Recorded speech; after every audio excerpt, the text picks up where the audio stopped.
Welcome to the official YouTube channel for me, the Colin Cowherd Podcast. Go on, hit the subscribe button right there so you don't miss any of our football content this postseason. Going to have instant reactions after every big game. Thanks.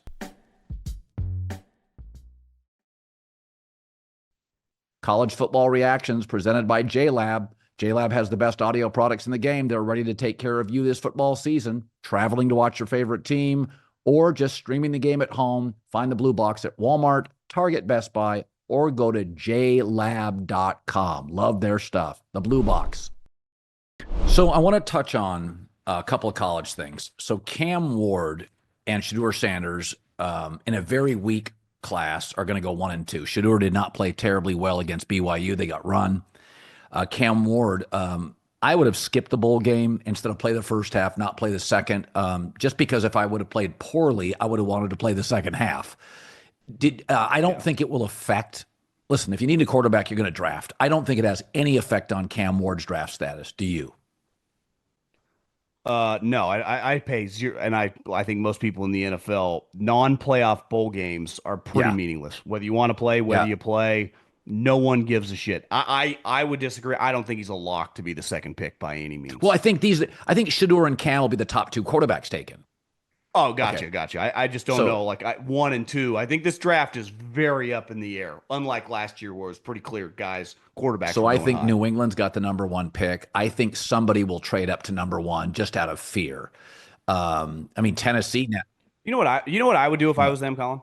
Wouldn't you just take Travis Hunter and just try to get some positive momentum? Yeah, he looks like a generational prospect. That's what I would do. I mean, just don't overthink it. Get the guy and just obviously you could make a trade back, but is it one of those times just take Travis Hunter and just move on and put a smile on? Well, if I was, let's say, for instance, the Giants, who are now 3rd or 4th in the draft, wanted to move up, and Tennessee is 2nd, I could see both those teams taking quarterbacks. I could see New England saying, okay, we'll move back no later than 3rd. No later than 3rd, especially if somebody moves up to take a quarterback. If he's one of these 4 or 5 teams, like New Orleans could take a quarterback, Las Vegas is taking a quarterback, then I'd feel good. But I do think the player to take for New England is probably Travis Hunter. I think he's electric. This is a team for 4 years running, just doesn't have playmakers. He's a playmaker on both sides. I think Cam is the better athlete with a bigger arm, and I think you could talk yourself into him being number 1. He's got a little bit of an edge to him, I've been told, but, whatever. Shedeur's more polished. I don't think either is an A prospect. I don't think either one of them is Caleb, Jaden Daniels. I don't think either one of them, I like throwing the ball as well as Michael Penix. How do you view him as a former NFL scout? I think they're B-plus prospects. Yeah, I would say Cam is the more physically gifted guy.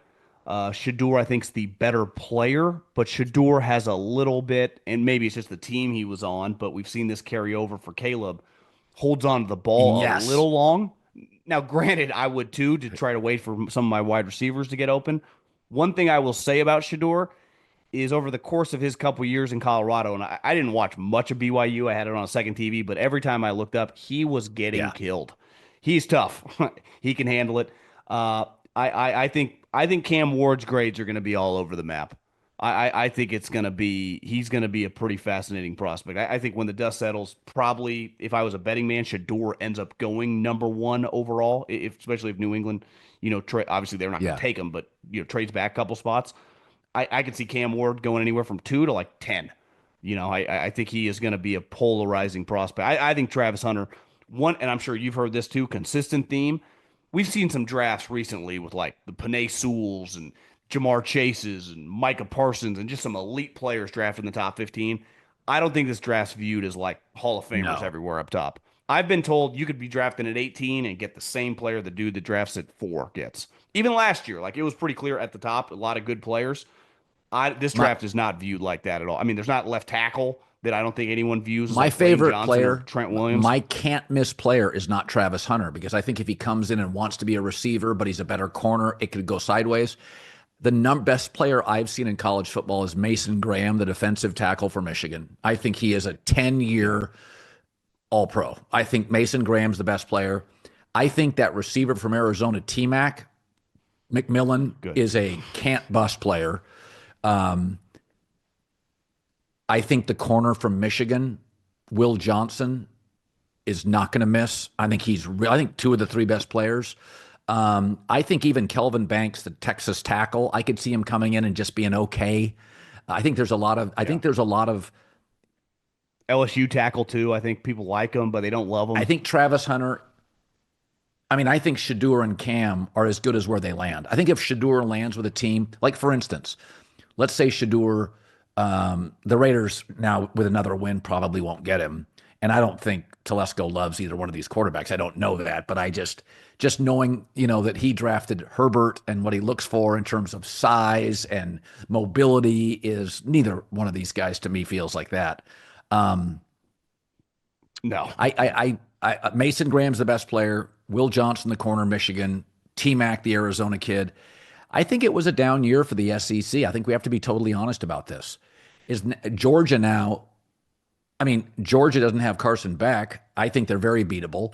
Jesus, USC beat 8-4 LSU and 8-4 Texas A&M. I mean, and everybody out here has Lincoln Riley getting whacked. It's like I don't think the SEC. I don't think it's your typical year. In fact, my two favorite players right now in college football in terms of talent are Caleb Downs for Ohio State and the receiver for Ohio State, Smith.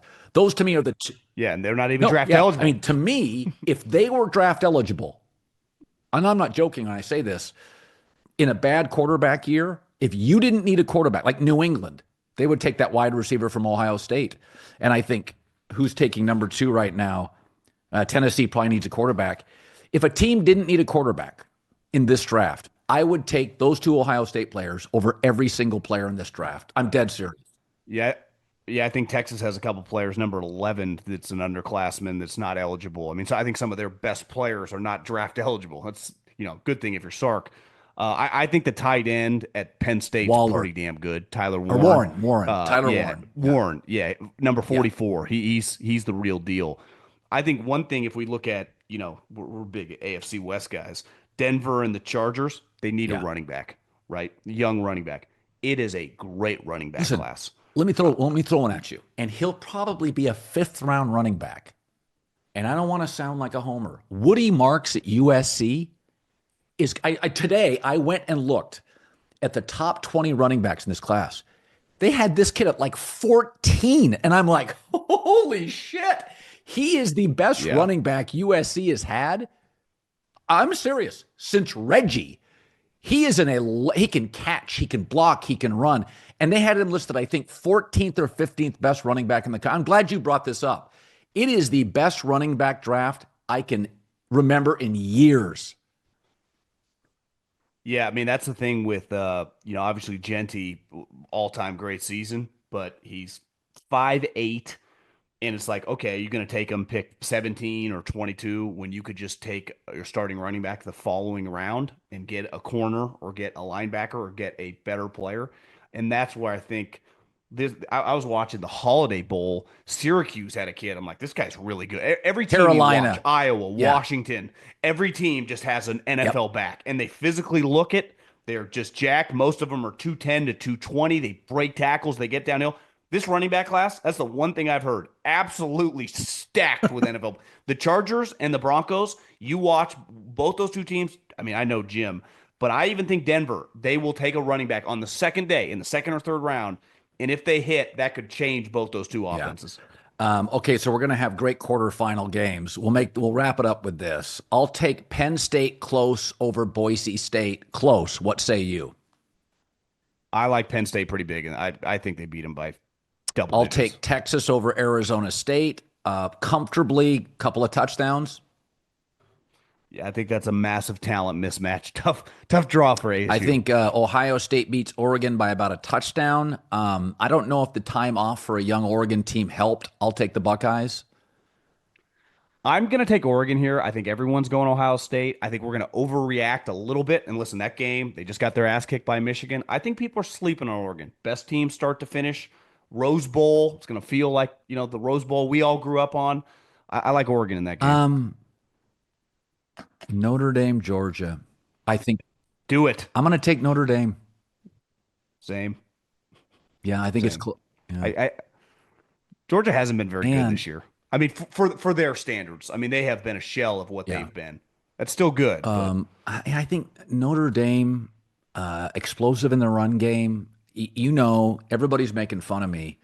I like Riley Leonard. I think he's cleaned his act up. I think he came there and he was raw. I don't think he's as raw. I think he's going to get drafted in the fourth or fifth round in the NFL this year. It's a very weak quarterback draft. I think Riley Leonard will go somewhere, but you don't have to have a great quarterback. I'm not a huge Ewers fan. I'm not a big Will Howard fan. I think Dylan Gabriel's good, not an NFL quarterback. I think Riley Leonard's good enough to win a national championship. I do. yeah, I actually think Penn State, I think Aller and that team, I think Notre Dame and Penn State are very similar. They're going to run the ball down your throat and play defense. And if their quarterbacks just play solid, I think both those two teams can win this whole thing, where most people, I think, are going to pick Georgia, Oregon, Ohio State. But I think people are sleeping on Notre Dame and Penn State. Running the ball, defense, historically, that wins in the NFL. Little different. These games are all neutral site, nice, weather, which I would say neutralizes their strength. But I think Penn. I could see Penn State going on a I little would run love here. it. I talk about the draft. Carter, that rush end they have, that dude can play. He's a top Yeah, 6 or 7 player. he's good. Yeah, he's really good. Yeah, he's good. All right, John Middlekauff, the former NFL scout. His podcast is 3 and Out, hardest working guy in this business. As always, buddy, great talking to you.